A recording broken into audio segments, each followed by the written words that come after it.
تاریخ gift and Islamic audio video centre 1000 سے زائد مختلف موضوعات پر علماء اکرام کی بصیرت افروز تقاریر، قراء اعظام کی آواز میں تلاوت کلام پاک، نعتوں اور دلچسپ مناظروں کے آڈیو اور ویڈیو کیسٹس دستیاب ہیں۔ پوٹوہاری اشعار، قوالیوں کی کیسٹ اور اس کے علاوہ قاری محمد اشرف سیالوی کی کیسٹیں پورے UK میں صرف ہمارے ہاں ملیں گی۔ تاریخ gift and Islamic audio video centre 10 Carlisle road, نزد حنفیہ مسجد، بریڈ فورڈ 8۔ ٹیلیفون 480327 اور 775721۔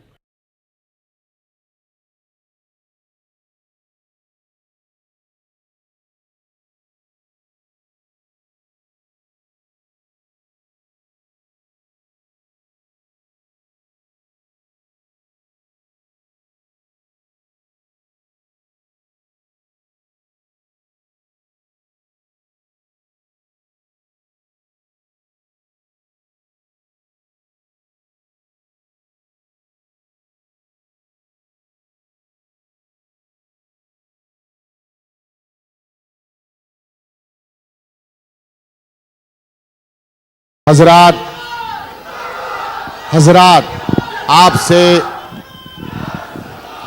عاشقان حضور شیخ الاسلام سے گزارش ہے، عاشقان حضور شیخ الاسلام سے مؤدبانہ گزارش ہے کہ وہ تشریف رکھیں اپنی اپنی کرسیوں پر، اور حضرت کے ساتھ ہی حضرت قبلہ پیر طریقہ سید احمد میاں صاحب علوی یہاں تشریف لا چکے ہیں۔ سجادہ نشین خانقاہ شیخ الاسلام حضرت شاہ وجیہ الدین گجراتی رحمۃ اللہ تعالیٰ علیہ۔ بڑا نورانی منظر ہے، اور ایسے منظر میں بہت ہی مناسب موقع پر آج ایک ایسی شخصیت کو میں دعوت سخن دے رہا ہوں جن کی خطابت میں لطافت اور فصاحت، بلاغت، دین اسلام کی خدمت، اہل سنت والجماعت کی جب تاریخ مرتب ہوگی تو غزالی دورہ کا نام ضرور سنہری حرفوں میں لکھا جائے گا۔ میں اس لیے مختصراً مؤدبانہ زحمت سخن دے رہا ہوں حضرت قبلہ علامہ احمد سعید کاظمی صاحب کو کہ وہ تشریف لائیں اور آج کے اس جشن اعظم میں اپنے خطاب سے ہم تمام سامعین کو محظوظ فرمائیں۔ نعرہ تکبیر، نعرہ رسالت، جشن اعظم شہزادی غزالی دورہ۔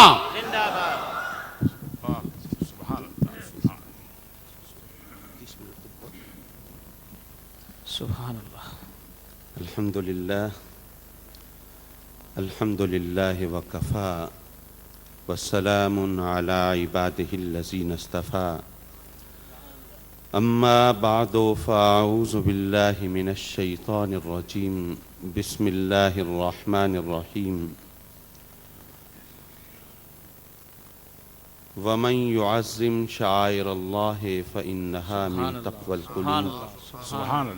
صدق اللہ مولانا العلی العظیم وصدق رسولہ النبی الامین، ونحن على ذلك لمن الشاہدین والشاکرین، والحمد للہ رب العالمین۔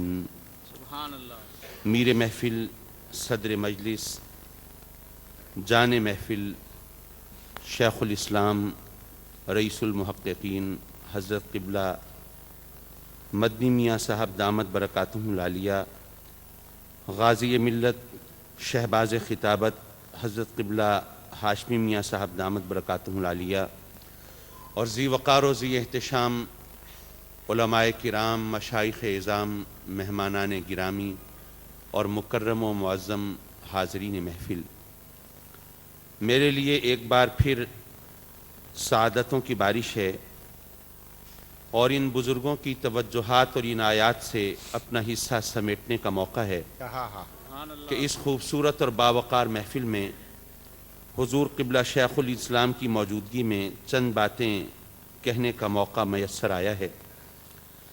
ویسے حضرت آپ کی موجودگی میں کیفیت کچھ ایسی ہوتی ہے جیسے ایک صاحب کے بارے میں، ایک مصنف کے بارے میں ایک تنقید نگار اپنی رائے کا اظہار کر رہے تھے کہ یہ بہت منکسر المزاج ہیں، اور اتنی عاجزی اور اتنا انکسار ان کی طبیعت میں ہے کہ اپنے علم و فضل کو کبھی اپنی زبان و بیان سے ظاہر نہیں ہونے دیتے۔ تو بہرحال آپ کی موجودگی میں وہ ہماری زبان و بیان بھی وہ اسی طرح عجز و انکسار کا شکار ہو جاتی ہے. لیکن میں اس خوبصورت محفل میں جہاں دور دراز سے دوست تشریف فرما ہیں، وقت کے ضرورت کے حوالے سے چند باتیں اور پھر آپ سے رخصت و اجازت.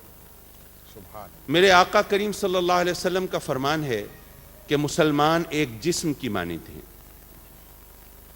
میرے آقا کریم صلی اللہ علیہ وسلم اپنے غلاموں کی رہبری کے لیے بسا اوقات اپنے کلام کا کچھ مفہوم متعین فرما دیتے ہیں اور باقی اپنے غلاموں کی سوچ، فہم، ذہانت اور ذکاوت پہ چھوڑ دیتے ہیں. ایک بات تو واضح طور پر آقا کریم نے بتائی کہ مسلمان ایک جسم کی مانند ہیں، اور اس کا ایک مطلب میرے آقا نے خود ارشاد فرمایا کہ جس طرح جسم کا ایک حصہ کسی تکلیف سے دوچار ہو تو سارا جسم اس اضطراب اور بے چینی میں اس کا شریک ہوتا ہے. اگر چوٹ انگلی پہ لگے تو آنسو آنکھ سے ٹپکتے ہیں، چوٹ انگلی کو لگے تو سسکیاں اور ہچکیاں زبان اور منہ سے ادا ہوتی ہیں. ہونٹ چوٹ انگلی کو لگے لیکن ایڑیاں تکلیف سے آدمی رگڑتا ہے. پتہ چلا کہ سارا جسم تکلیف، اضطراب اور بے چینی میں ایک ساتھ ہوتا ہے. تو ایک مسلمان اگر تکلیف میں ہو تو باقی مسلمان سکون سے کیسے رہ سکتے ہیں؟ یہ مفہوم اور معنی میرے آقا نے خود متعین فرمایا. اور حضرت اگر میں اس کا یہ معنی عرض کرنے کی جسارت کروں کہ مسلمان ایک جسم کی مانند ہیں اور جسم سے آپ کوئی کام نہیں لے سکتے جب تک سارا جسم اس کے لیے شامل اور مددگار نہ ہو. ایک ہاتھ سے لکھنا چاہیں اور دوسرا ہاتھ کاغذ کھینچ لے، یا ایک ہاتھ سے لکھنا چاہیں اور آنکھیں دیکھنا چھوڑ دیں، یا ہاتھوں سے لکھنا چاہیں اور ذہن سوچنا چھوڑ دے، کیا بات، یا آپ تحریر کرنا چاہیں اور آپ کی ٹانگیں آپ کو اچھلنے پر مجبور کریں، ساکت اور پرسکون نہ رہنے دیں، تو ظاہر ہے کہ آپ کچھ تحریر نہیں کر سکتے. تو مسلمان بھی ایک جسم کی مانند ہیں. جب ان کو کوئی بڑا کام کرنا ہوگا تو تبھی کر پائیں گے جب یہ اکٹھے ہو کر کوئی کام کریں گے. سبحان اللہ، سبحان اللہ. کیا بات. اور اس کا ایک اور مفہوم میں یہ عرض کرنے کی جسارت کروں کہ اگر جب مسلمان ایک جسم کی مانند ہیں تو حضرات مکرم یہ کیسے ممکن ہے کہ کوئی شخص میرے اس ہاتھ کا دوست ہو اور اس ہاتھ کا دشمن ہو، میرے سر کا دوست ہو اور پاؤں کا دشمن ہو؟ کیا بات ہے. یہ تو ایک یونٹ ہے نا، یہ تو ایک اکائی ہے. یا کوئی اس کا دوست ہوگا یا دشمن ہوگا. تو یارو ممکن نہیں ہے کہ کوئی عراق اور افغانستان کا تو دشمن ہو اور پاکستان کا دوست ہو. کیا بات. بس ہمیں اپنے دوست اور دشمن پہچاننے کی کوشش کرنی چاہیے اور صحیح اور غلط کا شعور اجاگر کرنا چاہیے. بے شک متحد ہوئے بغیر ہم کوئی کام نہیں کر پائیں گے، لیکن میں ان بزرگوں کی موجودگی میں یہ جسارت کر رہا ہوں کہ عام طور پر ہمارے پکے سنیوں کے بچوں کو، درود و سلام پڑھنے والوں کو، میلاد منانے والوں کو، حضور غوث پاک کی غلامی کا دم بھرنے والوں کو یہ معلوم نہیں ہوتا کہ ہمارا اور دوسروں کا بنیادی فرق کیا ہے.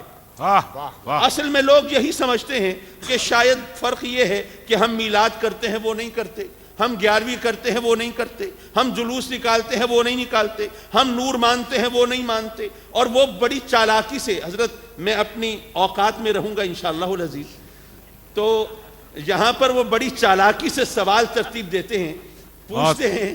سوال آتا ہے بتائیے نبی کریم نور ہیں یا بشر ہیں؟ یہ دراصل سوال چکر دینے والا ہے. میں آپ سے پوچھتا ہوں، آپ بتائیے آپ انسان ہیں یا مرد ہیں؟ تو آپ کہیں گے یہ عجیب بونگا سوال کر دیا آپ نے.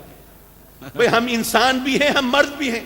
مرد ہونے کا مطلب ہے کہ ہم عورت نہیں ہیں، اور انسان ہونے کا مطلب یہ ہے کہ حیوان نہیں ہے. مرد ہونا انسان ہونے کے خلاف نہیں، انسان ہونا مرد ہونے کے خلاف نہیں. تو میں بھی عرض کرتا ہوں کہ ہمارا ایمان یہ ہے کہ نبی کریم نور بھی ہیں، بشر بھی ہیں. سبحان اللہ، سبحان اللہ. نور ہونا بشر ہونے کے خلاف نہیں، بشر ہونا نور ہونے کے خلاف نہیں. اور ممکن ہے کسی کے ذہن میں یہ غلط فہمی جڑ پکڑ رہی ہو، یہ عجیب بات کہی آپ نے، جو نور ہے وہ بشر کیسے ہو سکتا ہے، بشر نور کیسے ہو سکتا ہے؟ حضرات مکرم، اس سوال کا جواب ڈھونڈنے کے لیے ہمیں کہیں باہر جانے کی ضرورت نہیں اور کہیں باہر سے حوالہ یہاں لانے کی بھی حاجت نہیں. آپ سے پوچھنے کی ضرورت ہے. آپ تو بشر ہیں یا باہم کوئی مشورے کی ضرورت سبحان ہے؟ اللہ. آپ تو بشر ہیں ماشاءاللہ. تو یہ بتائیے آپ کی آنکھوں میں نور ہے کہ نہیں ہے؟ کیا بات آپ کے ہے. کاسے سر میں نور عقل ہے کہ نہیں ہے؟ آپ کے سینے میں نور ایمان ہے کہ نہیں ہے؟ ارے ہم جیسا ذلیل حقیر انسان ہو، اس میں بھی بشریت اور نورانیت اکٹھی ہوتی ہے، تو میرے آقا کی ذات میں کیوں نہیں ہو سکتی؟ واہ، نعرہ تکبیر، نعرہ رسالت، علماء اہل سنت. بہرحال میں اپنے سوال کو آگے بڑھا رہا تھا. میں یہ عرض کر رہا تھا کہ لوگ یہ سمجھتے ہیں شاید نور بشر کا جھگڑا ہے، حاضر و ناظر کا مسئلہ ہے، علم غیب کی معاملات ہیں. میں ان مستند علماء کی موجودگی میں اور خاص طور پر یہ ان شہزادوں کی موجودگی میں کہ جو ہمارے ایمان کے محافظ ہیں اور جو ہمیں صحیح اور غلط کا معیار دکھانے اور بتانے والے ہیں، سبحان اللہ. میں یہ سوال کرنے کی جسارت کرتا ہوں کہ حضرت اگر کوئی شخص میرے آقا کریم صلی اللہ علیہ وسلم کو نور نہ مانے تو کیا اس بنیاد پر اس کی تکفیر کی جا سکتی ہے؟ نہیں. اگر کوئی میلاد منانے کا منکر ہو تو کیا اس بنیاد پر اسے کافر کہہ سکتے ہیں؟ اگر کوئی 11ویں نہ کرے تو آپ اسے دائرہ اسلام سے خارج قرار دے دیں گے؟ اگر کوئی میرے آقا کریم صلی اللہ علیہ وسلم کو ما کانا و ما یکون کا عالم نہ مانے تو کیا اس بنیاد پر آپ اسے غیر مسلم کہہ دیں گے؟ نہیں. یہ چیزیں جو ہیں یہ بنیاد نہیں ہیں، کیونکہ ان مسائل کی وجہ سے ایمان اور کفر کا فرق نہیں پڑتا. تو اصل بنیاد کیا ہے؟ آخر ہمارے بچوں کو تو معلوم ہونا چاہیے. کیا وجہ ہے کہ وہ جو اہل حدیث ہوتے ہیں، غیر مقلد اور وہابی ہوتے ہیں، وہ بھی ان کا معاملہ عجیب ہے. جیسے بچے ہوتے ہیں نا، کبھی کسی نے پپو کہہ دیا، منو کہہ دیا، کبھی کسی نے ککو کہہ دیا، ان کے نام بدلتے رہتے ہیں. حضرت ان کے بھی نام بدل رہے ہیں، اب تک بڑے نہیں ہو پائے. کیا بات ہے. بہرحال ان کا طریقہ یہ ہے کہ اپنے بچوں کو اپنے مطلب کی حدیثیں رٹوا دیتے ہیں، بخاری پکڑوا دیتے ہیں کہ جاؤ لوگوں سے ملو، ان کے سامنے یہ حدیث رکھو، بخاری کی حدیث ہے. لیکن کیا وجہ ہے کہ ہم اپنے بچوں کو نہیں بتاتے کہ ہمارا اور ان کا بنیادی فرق کیا ہے؟ یہ معلوم ہونا چاہیے. بہت خوب. بہت حضرات مکرم، ہمارا اور ان کا بنیادی فرق یہ میلاد کا اور 11ویں کا نہیں ہے، یہ نور بشر کا حاضر و ناظر کا جھگڑا نہیں ہے. اصل بنیادی مسئلہ یہ ہے کہ وہ جن کو اپنا بزرگ مانتے ہیں، بڑا مانتے ہیں، جن کو اپنے اکابر میں شمار کرتے ہیں، انہوں نے میرے آقا کریم کی شان میں گستاخیاں کی ہیں. اور وہ کتابیں آج تک موجود ہیں. یہ محض سنی سنائی بات نہیں ہے، یہ محض یہ قیاس و گمان کی اور تخمینے کی بات نہیں ہے. ارے یہ وہ حقیقتیں ہیں، کتابیں موجود ہیں. آقا کریم کی شان میں گستاخیاں کی گئیں اور میرے آقا کی شان میں گستاخی پر کمپرومائز نہیں ہو سکتا. وہاں پہ کمپرومائز نہیں ہو سکتا. یہ لیکن یہ بھی عرض کرتا چلوں کہ جب انہوں نے کوئی گستاخی کی بات لکھی تو ان کی فوراً تکفیر نہیں کر دی گئی، جیسے آج کل ہوتا ہے اخبار میں خبر چھپی اور دوسری طرف سے فتویٰ صادر ہو گیا.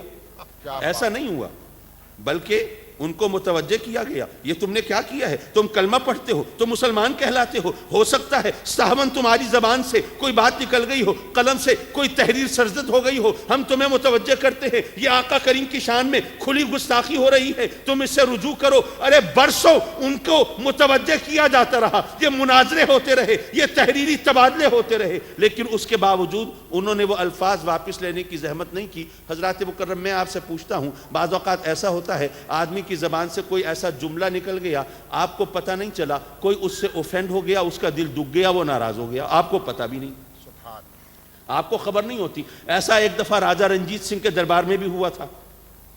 وہ خوش آمدی ہوتے ہیں نا، وہ تعریف کر کے وہ جناب مال بٹورنے کے انعام و اکرام کے چکر میں تھے. ایک صاحب کہہ رہے ہوں جناب سبحان اللہ، آپ تو ایسے عادل ہیں کہ آپ کی سلطنت کے اندر شیر بکری ایک گھاٹ پہ پانی پیتے ہیں اور سب جانتے ہیں کہ آپ تمام عوام کو ایک آنکھ سے دیکھتے ہیں.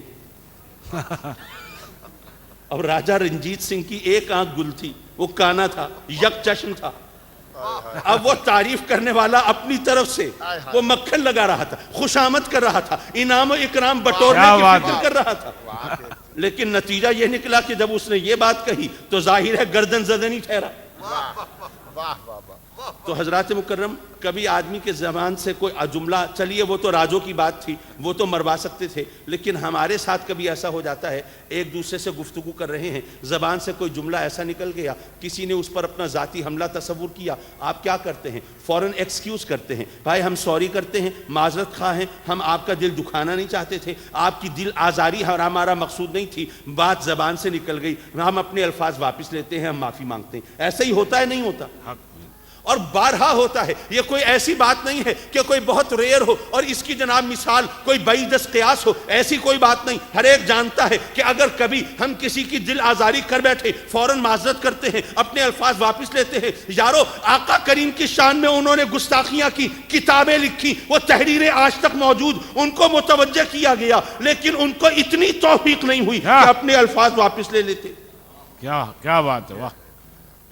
حضرات مکرم گستاخی ہے وہ اختلاف ہے تو اس بنیاد پر کہ انہوں نے ان کے بڑوں نے ہمارے آقا کریم کی شان میں گستاخی کی۔ اچھا ہمارا مطالبہ کیا ہے؟ کیا یہ مطالبہ ہے کہ کتابیں لکھنے والوں کو پھانسی پہ چڑھا دو؟ وہ تو مر کب گئے۔ کیا یہ مطالبہ ہے انہیں جیل میں ڈال دو؟ وہ تو ایسی جیل میں ہوں گے ویسی جیل کا تصور بھی نہیں کر سکتے ہم۔ کیا مطالبہ ہے؟ صرف اتنا مطالبہ ہے کہ جن لوگوں نے میرے آقا کریم کی شان میں گستاخیاں کی ہیں ان کو اپنا بڑا ماننا، بزرگ ماننا چھوڑ دو۔ سبحان اللہ۔ باقی تمام اختلافات علمی اختلافات ہیں، یہ امت مسلمہ اپنے ملی مفاد میں بیٹھ کر حل کر سکتی ہے، اگر حل نہ بھی ہوئے تو اس بنیاد پر ایمان اور کفر کا فرق نہیں پڑتا۔ کیا بات! بس اتنا مطالبہ ہے کہ آئیے جن لوگوں نے آقا کریم کی شان میں گستاخیاں کی ان سے اپنا رشتہ توڑ لیں، ان کو اپنا بڑا ماننا چھوڑ دیں، اپنے اکابر میں شمار نہ کریں، باقی معاملات مل بیٹھ کے حل کر لیں گے۔ وہ اتنی بات پہ تیار نہیں ہے۔ اچھا ممکن ہے کہ کوئی شخص کہے کہ ہاں جی وہ ان پر تو آپ بتا رہے ہیں اصل فرق کیا ہے، لیکن اپنی بات گول کر جاتے ہیں، آپ پر جو الزامات ہیں ان کا ذکر ہی نہیں۔ آپ بھی تو شرک کرتے ہیں، آپ بھی تو بدعت کرتے ہیں، مزاروں کو سجدے کرتے ہیں، قبروں کے سامنے جا کے سجدہ ریز ہو جاتے ہیں، پیروں فقیروں کو اللہ کی طرح مانتے ہیں، یہی اعتراض ہوتے ہیں۔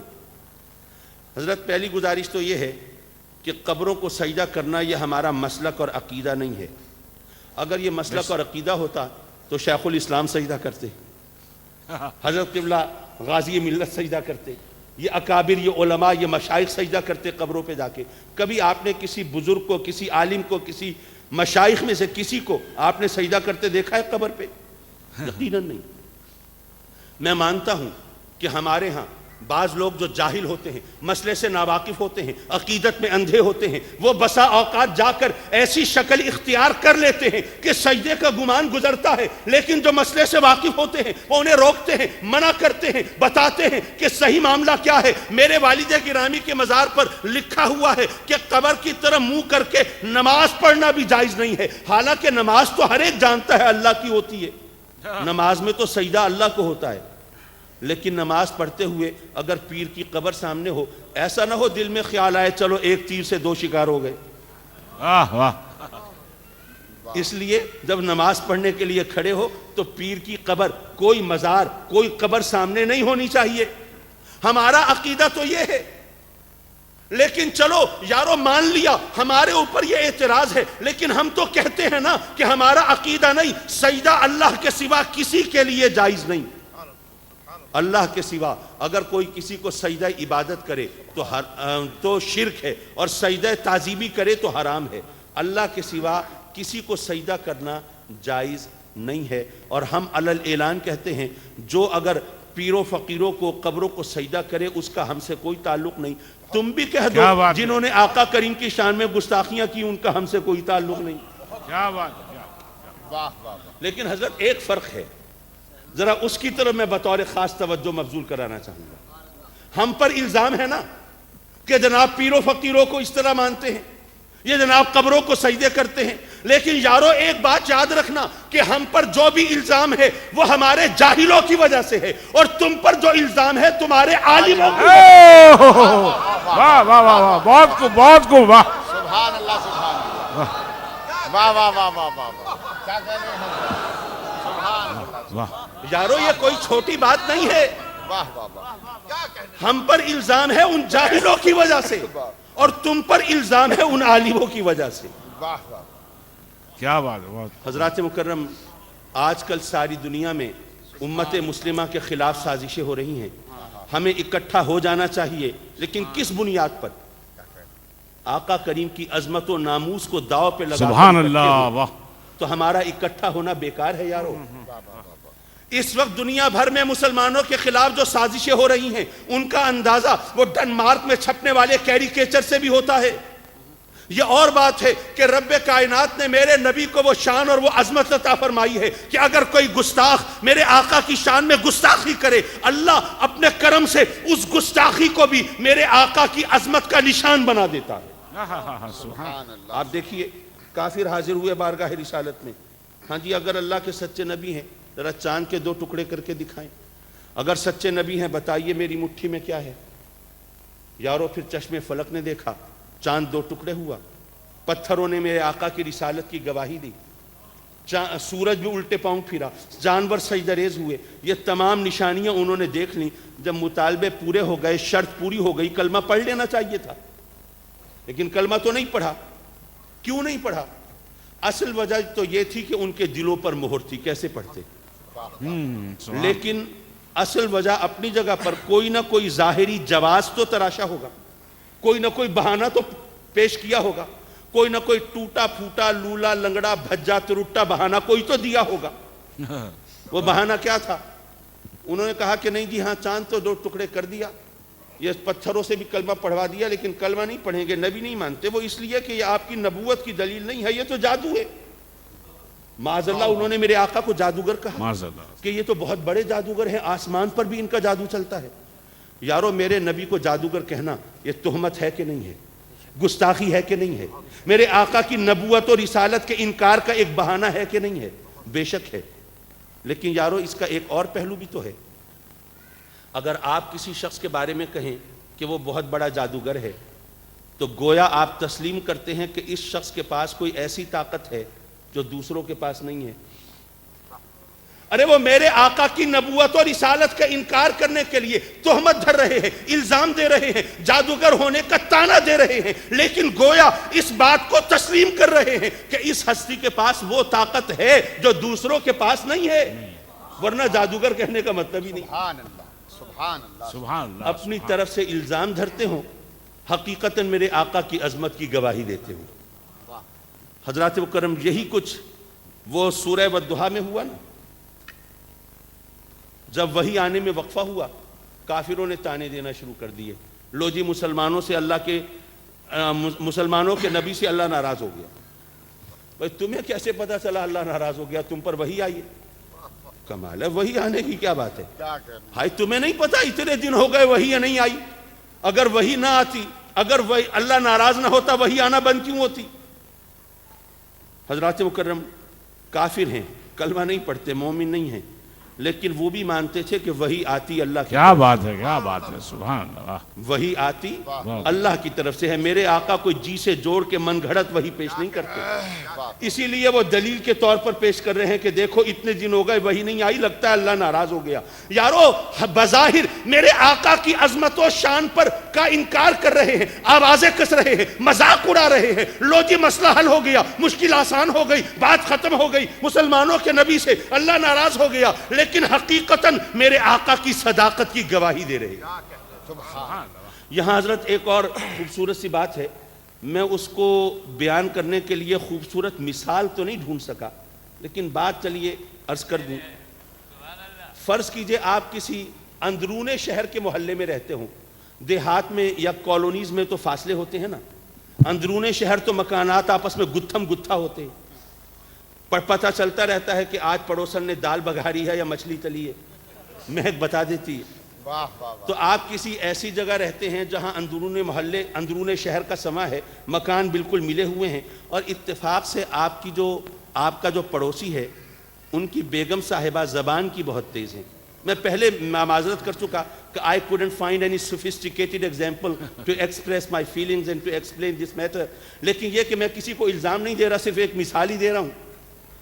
فرض کریں آپ کا جو ہمسایہ ہے ان کی بیگم صاحبہ زبان کی بہت تیز ہیں، لگتا ہے کہ بولتی نہیں ہے، کچوکے لگاتی ہیں اور نشتر چلاتی ہیں. اور آپ وہ ان کی ہرزہ سرائی سن سن کے بھی حیران ہوتے ہیں کہ یار میرا پڑوسی کس چکنی مٹی سے بنا، اس پہ اثر ہی نہیں ہوتا۔ کبھی ایسا ہو کہ اتفاق سے آپ شام کو گھر تھکے ہارے گھر آئیں، سکون کے لیے لیٹیں، اتنے پڑوس میں ڈرامہ شروع ہو جائے، اور آپ کی پڑوسن صاحبہ اپنے شوہر کی اس دن وہ عزت افزائی کریں، وہ خبرگیری کریں کہ جناب وہ ان کی دشنام ترازی اور بد زبانی اور سخت کلامی اور ہرزہ سرائی اور یاوہ گوئی سن سن کے آپ کا پیمانہ صبر چھلک جائے۔ آپ کہیں یار یہ میرا ہمسایہ تو کچھ نہیں کرتا، مجھے کو کچھ کرنا پڑے گا۔ آپ جناب اٹھے، دیوار کے پاس آئے اور چیخ کر بولے، اے میرے ہمسائے تو کچھ نہیں کرتا، اچھا پھر میں تیری بیوی کو طلاق دیتا ہوں۔ کیا خیال ہے، ہو جائے گی؟ کیا بات ہے، کیا بات۔ اگر کوئی اپنے ہمسائے کی بیوی کو طلاق دے، کیا ہو جائے گی؟ نہیں ہوگی۔ پتہ یہ چلا کہ طلاق وہی دے سکتا ہے جس کا نکاح ہوا ہو، کیا واہ واہ، جدا وہی ہو سکتا ہے جس کا ملاپ ہوا ہو، بچھڑ وہی سکتے ہیں جو اکٹھے ہوئے ہوں۔ یارو کافر تانے دے رہے ہیں، آوازیں کس رہے ہیں، باتیں بنا رہے ہیں، لو جی مشکل آسان ہو گئی، مسئلہ حل ہو گیا، بات ختم ہو گئی، اللہ مسلمانوں کے نبی سے ناراض ہو گیا۔ وہ کیسے؟ دیکھو اتنا عرصہ ہو گیا وہی نہیں آئی۔ حضرات مکرم، اللہ تبارک و تعالی نے گویا یہ فرمایا کہ اے کافرو، تم یہ کہتے ہو کہ میں نے اپنے نبی کو چھوڑ دیا، میں ناراض ہو گیا۔ میں تو 2 قسمیں کھا کے بتا دیتا ہوں میں اپنے محبوب سے ناراض نہیں ہوا، لیکن تم نے تو مان لیا کہ اگر آج چھوڑا ہے کل تک تو اکٹھے ہوں گے۔ اگر اکٹھے نہیں تھے چھوڑا کیسے؟ اگر راضی نہیں تھا ناراضگی کیسے ہوئی؟ واہ۔ حضرات مکرم، میں یہ عرض کر رہا تھا، میرے نبی کو تو اللہ نے وہ عظمت عطا فرمائی کہ اگر کوئی میرے آقا کی شان میں گستاخی بھی کرے، وہ بھی میرے آقا کی عظمت کا نشان بن جاتا ہے۔ اب دیکھیے ڈنمارک میں جو کچھ ہوا، بے شک اس پر روئے زمین پر بسنے والا ہر مسلمان، ہر کلمہ گو سراپا احتجاج بنا۔ یہ صرف UK میں احتجاج نہیں ہوا، صرف پاکستان میں نہیں ہوا، انڈیا میں بھی ہوا، دوسرے یورپین کنٹریز میں بھی ہوا، عرب ممالک میں بھی، جہاں پر احتجاج کا کوئی تصور اور کنسپٹ نہیں ہے وہاں پر بھی ہوا۔ حضرات مکرم، بے شک یہ بہت بڑی گستاخی ہے، یہ انتہائی مذموم حرکت ہے، یہ ان کی سازش ہے، مسلمانوں کو مشتعل کر کے اور ان کا تماشا بنانے کی کوشش ہے۔ بے شک یہ سب کچھ میں مانتا ہوں، لیکن اس بات کا ایک اور پہلو بھی تو ہے۔ حضرت اگر میرا کارٹون چھپے اخبار میں، میں تو اخبار 50-100 خرید کے یہاں بھی لے آؤں گا، دیکھو جی اللہ نے مجھے اس قابل کیا، میرے کارٹون چھپنے لگے۔ کوئی چھوٹے موٹے بندے کا تو نہیں چھپتا نا کارٹون، کوئی صدر ہو، کوئی پرائم منسٹر ہو، کوئی پرومیننٹ فگر ہو، کوئی بڑی ہستی ہو، اسی کا چھپتا ہے۔ کیا بات۔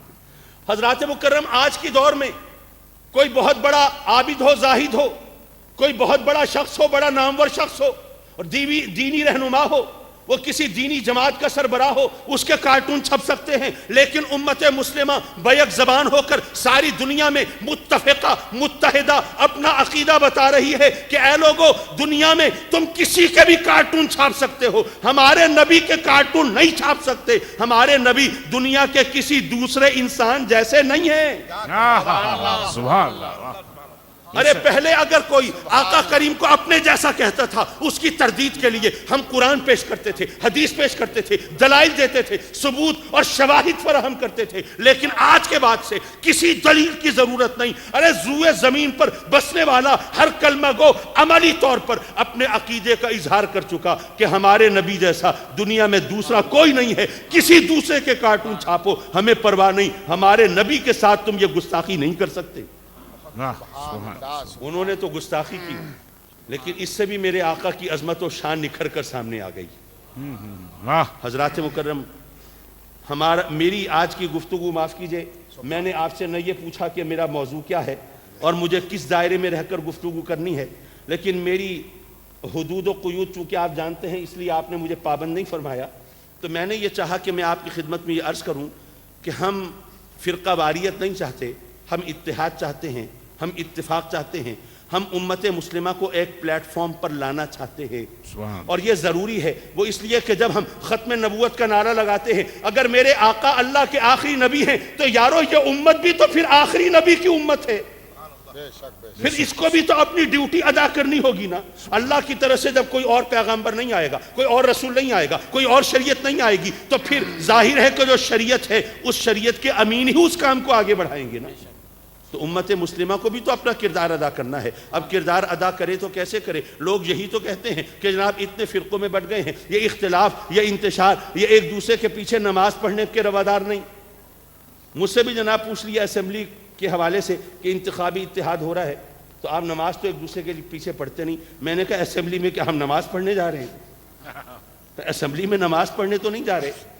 اور ویسے بھی سوچنے کی بات ہے بھائی، اگر کوئی شخص پولیٹیکل انٹرسٹ رکھتا ہے، کوئی پولیٹیکل اس کی ایفیلیشن ہوگی، کوئی سیاسی وابستگی ہوگی، اگر پاکستانی ہے تو جناب وہ یا مسلم لیگ میں ہوگا یا پیپلز پارٹی میں ہوگا یا جناب کسی جماعت میں ہوگا یا کسی جماعت میں ہوگا. لیکن اگر کسی کی کوئی زیادہ سیاسی دلچسپی نہیں ہے تو وہ سب سیاستدانوں کو ایک ہی لاٹھی سے ہانکے گا.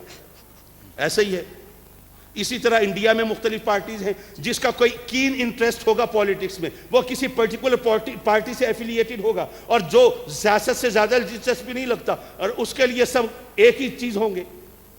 حضرات مکرم، اسی طرح میں عرض کروں گا جس کا دین اور مذہب سے ذرا گہرا تعلق ہے وہ تو کسی نہ کسی جماعت سے، کسی نہ کسی گروہ سے، کسی نہ کسی اسکول آف تھاٹ سے وابستہ ہوگا.